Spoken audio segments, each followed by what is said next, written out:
আসসালামু আলাইকুম। মারিয়া ফুড কর্নারে সবাইকে স্বাগতম। বন্ধুরা, আজকে আবারও একটি নতুন রেসিপি নিয়ে হাজির হয়েছি। এই রেসিপিটি যারা পেঁপে খেতে পছন্দ করেন না, এভাবে রান্না করলে একদম মজা করে খাবেন। আমি একটি পেঁপে সুন্দর করে কেটে ধুয়ে রেডি করে নিয়েছি। এখন কড়াইয়ে তেল দিয়ে এখানে দিয়ে দিলাম হলুদ। বন্ধুরা, হলুদ দিলে তেলটা ছিটকে যাওয়ার কোনো সম্ভাবনা থাকে না। এখন সুন্দর করে পেঁপেগুলো ভেজে নেব। বন্ধুরা, এইভাবে রান্না করলে একদম চেটেপুটে খাবেন। অবশ্যই বাসায় ট্রাই করবেন। আর এই রেসিপিটি দেখতে হলে অবশ্যই পুরো ভিডিওটির সঙ্গে থাকতে হবে। একটি লাইক দিয়ে পুরো ভিডিওটি স্কিপ না করে দেখবেন এবং ফুল ওয়াচ করে দেখবেন। এখানে দিয়ে দিলাম কেটে রাখা আলুগুলো আমি 4 ফালি করে কেটে নিয়েছি। এখন আলু এবং পেঁপে একসঙ্গে সুন্দর করে ভেজে নেব।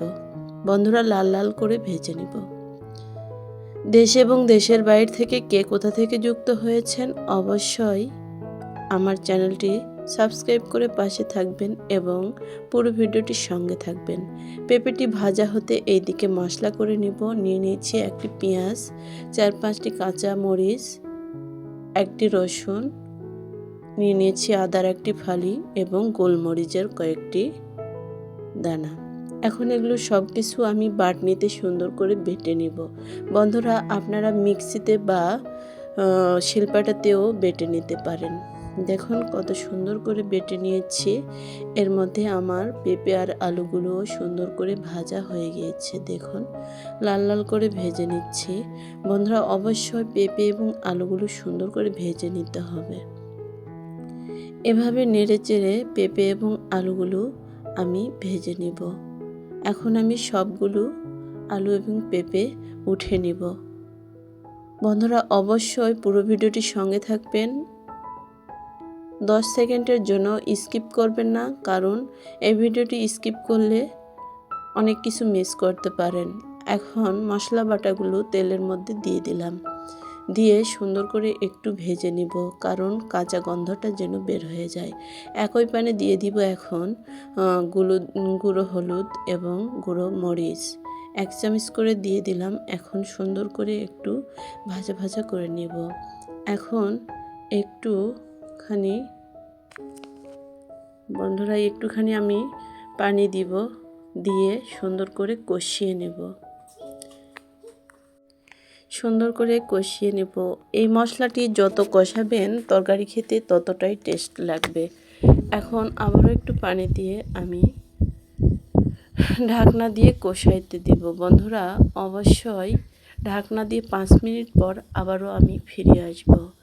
বন্ধুরা, এই যে দেখুন 5 মিনিট পর মশলাগুলো একদম তেল ছেড়েছে। এইভাবে তেল ছাড়া মশলাগুলো কিছুক্ষণ নেড়ে চেড়ে আবারও ভেজে নেব। দেখুন এইভাবে মশলাটা কিছুক্ষণ কষিয়ে নেওয়ার পর এখানে দিয়ে দিব ভেজে রাখা আলু এবং পেঁপেগুলো। বন্ধুরা, এই রান্নাটা খেতে এতটাই দুর্দান্ত স্বাদ হয়ে থাকে যা বলে বোঝাতে পারবো না। অবশ্যই আপনাদের বাসায় রান্না করে ট্রাই করে দেখবেন। দেখুন এভাবে রান্নাটা করিয়ে নেবেন। আমি এখানে 3 থেকে 3.5 কাপের মতো পানি দিয়েছি। এখন এটা 10 মিনিটের জন্য কষতে দিলাম। এইদিকে 2টি ডিম নিয়েছি। ডিম দুটো মাঝখানে একদম কেটে নিব। বন্ধুরা, এইভাবে মাঝখানে ফালি দিয়ে কেটে নিব। 2টা ডিমই আমি কেটে নিব। বন্ধুরা, এভাবে তরকারি রান্না করলে একদম চেটে পুটে খাবেন। যারা পেঁপে খেতে পছন্দ করেন না অবশ্যই এটা খেয়ে বলবেন যে আরও একবার খাবার ইচ্ছা হবে। ডিমগুলো আমি কেটে নিলাম। এইদিকে একটি কড়াইয়ে তেল গরম করে নিয়েছি। এই কড়াইয়ের মধ্যে এখন ডিমগুলো দিয়ে দিব।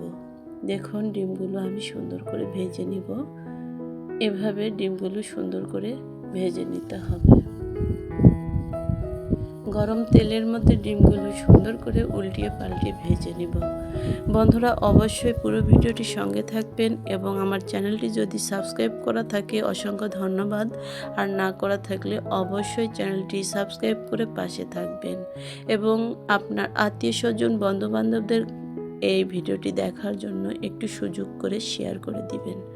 বন্ধুরা অবশ্যই শেয়ার করে পাশে থাকবেন। আমার ছোট্ট একটি চ্যানেল, আপনারা পাশে না থাকলে আমি কিভাবে সামনের দিকে আগাবো। অবশ্যই আমাকে সাপোর্ট করবেন, ভালোবেসে লাইক কমেন্ট শেয়ার করবেন। এই যে আমার ডিমগুলো সুন্দর করে ভাজা হয়ে গিয়েছে, এইদিকে আমার তরকারিটাও দেখুন কত সুন্দর হয়েছে। এভাবে কিছুক্ষণ কষিয়ে ঝোলটা একটু কমিয়ে নিব। আর তরকারির টেস্ট বাড়ানোর জন্য দিয়ে দিলাম 1 চামচ চিনি। পেঁপের তরকারিতে 1 চামচ চিনি দিলে খেতে দুর্দান্ত টেস্ট হয়ে থাকে। এই যে আমি এখন ভেজে রাখা ডিমগুলো দিয়ে দিচ্ছি।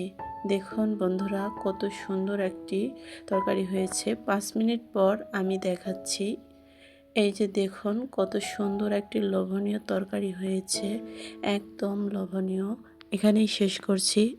সুস্থ থাকবেন, ভালো থাকবেন। আসসালামু আলাইকুম ওয়া রাহমাতুল্লাহ।